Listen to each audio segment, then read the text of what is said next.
Hi wrestling fans, thanks for clicking today for the dreaded D-Rose report.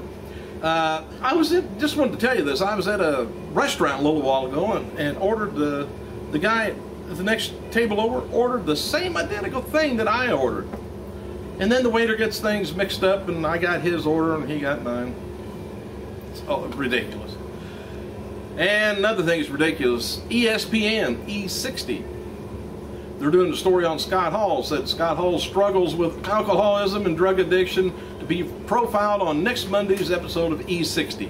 If you get that, I don't know anything about it.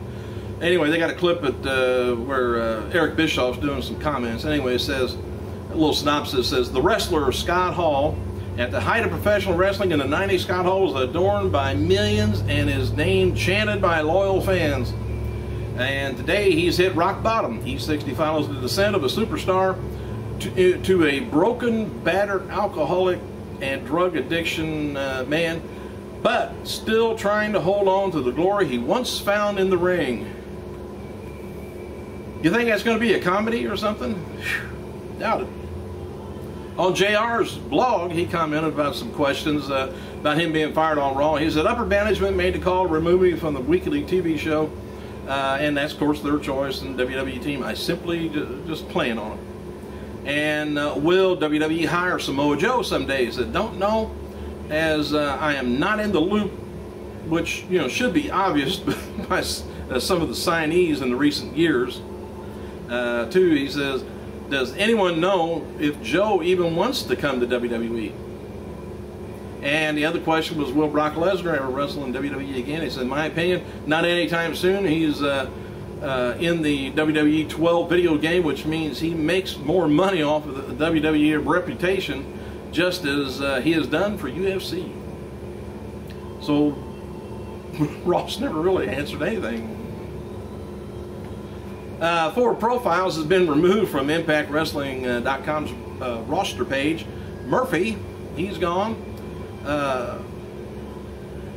Okada, she's gone. Sargento and Suicide, gone. On May 15th episode of Impact, Murphy was kicked off of Immortals after losing, where a loser leaves Immortal. Rob Terry was the winner on that. And he hadn't appeared in the organization since. Okada, she briefly resurfaced on Explosion, which is the overseas show, as Samoa Joe's henchman concluded, and he hadn't been seen since June.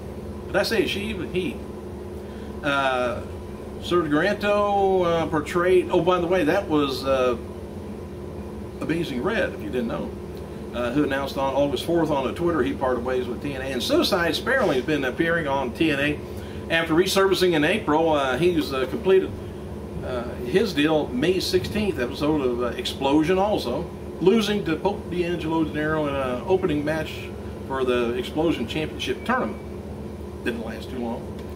Hey, the Battle of TNA Knockouts, Tara is going to be squaring off against Madison Rayne, replacing Jackie Haas at Three-Legged Dog Studios in downtown Manhattan on November 5th, whatever that is. And Goldust tweeted this morning that he's going under the MRI exam again for his shoulder to see if it's healed properly. And Jeff Jarrett announced on Twitter that 3 new TNA gut check tryouts has been announced. October 28th, Sacramento; November 5th, Toledo; December 10th, Orlando. And after serving, believe it or not, time flies, don't it, when you're having fun? After serving 10-day prison sentence stemming from the September 9th, 09 drug arrest, Jeff Hardy tweeted, "Hail freedom." It's already over. Probably felt like a year to him. All right, JR was interviewed by Yahoo Sports and talked about he had no idea about the being fired on Monday. But he said he was embarrassed for his family, which was at ringside. It was an uncomfortable situation. You got to make choices and all that stuff. Didn't have too much to say about that. But anyway, let's go on to something else. Steve Austin versus Brock Lesnar. Talk continues as Lesnar has harsh words for Austin in a new interview on IGN. Lesnar said, he's rubbing Austin's nose in his, and it could be a hype for the video game too. Anyway, Lesnar says there's a guy that's been on a winning streak for a long time that somebody needs to step up to the plate and finish the winning streak. But then there's the other side of me that says if there's a chance for me to come back to fight the guy, it would be the guy that I was supposed to fight, that chicken crap, let's say, out on me and didn't show up. And that would be Stone Cold Steve Austin. Anyway, Stone Cold Steve Austin, he said he chicken crapped out on me and walked away and didn't want to participate because he thought I was getting something too fast, too soon, and he felt threatened by me. Austin says a little bit of crossroads here. He said on one hand, going after Brock Lesnar after his comments, and then on the other hand, his deer season is very near. Decisions, he says.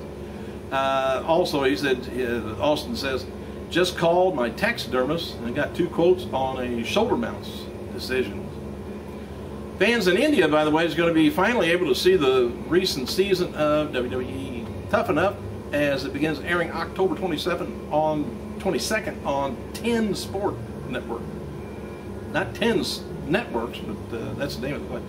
All right, William Regal and Ricky the Dragon Steamboat to Harley Race's World League Wrestling Camp on October 27th, Eldon, Missouri, to scout out, Minnesota, to scout out work with talent. And it's been announced that soon he's going to be appearing at the WLW show in Eldon High School Gymnasium that night. And Regal's also going to be wrestling in a card that night, also featuring Trevor Murdoch. Remember him. And WWE Creative has been working on ideas for the Muppets this week, and the Muppets are going to be hosting a Halloween episode of Raw October 31st, Atlanta, Georgia. I don't know why the Muppets are Halloween, but they don't seem Halloween to me. Tonight we got TNA Bound for Glory Go Home edition on Spike, and the matches for tonight's show is going to be Rob Van Dam and AJ Styles taking on Jerry Lynn Daniels. Matt Morgan versus Samoa Joe, Brian Kendricks, and Jesse Sorensen taking on Austin Aries and Kid Cash. Mr. Anderson versus Scott Steiner plus Robert Roode, whichever, taking on Gunner and Jeff Jarrett in a handicap match. Hulk Hogan and Sting's also going to have their contract signing on tonight's show. I hope they have a table in the ring so it can be turned over on top of the other person and then wrestle around a little bit. WWE website has published photos of CM Punk at the Australian Kids' Choice Awards last week. While Punk didn't get the Best Baddie Award, he did get slimed on stage. I think Vince got slimed and his son back in the old something falling from the ceiling, but I don't want to talk about that. It stinks. Hey, the Associated Press notes that Linda McMahon is looking better. Looking to better engage women in her 2012 Senate bid. Exit polls, I guess data in 2010, showed 24% of the female voters were less likely to vote for Linda McMahon because of her association with WWE and the portrayal of women and violence in that. As noted before, Linda is also looking to distance herself from WWE during the campaign, which is okay with me. Just go right on over there and leave us alone. Go right ahead. Below is, well, anyway, there's a video out and around of UFC President Dana White discussing the decision to allow Brock Lesnar to be on the video game. You can check out on YouTube. WWE stars John Morrison, The Miz, Kofi Kingston, Eve Torres, Gail Kim is going to be appearing at today's episode of Nickelodeon's Family Brain Surge at 6 p.m. Eastern Standard Time. Alright, matches for today's Superstars is going to be Heath Slater taking on Ezekiel Jackson, Santino Marella taking on JTG, Alex Riley taking on Drew McIntyre, and they're also, WWE's kicking off a tour of Monterrey, Mexico last night, and the Raw brand show. Nothing special happened, but CM Punk teamed up with Morrison to defeat Miz and R-Truth, and main event saw WWE champion Alberto Del Rio return to Mexico to lose to John Cena via DQ. I gotta go.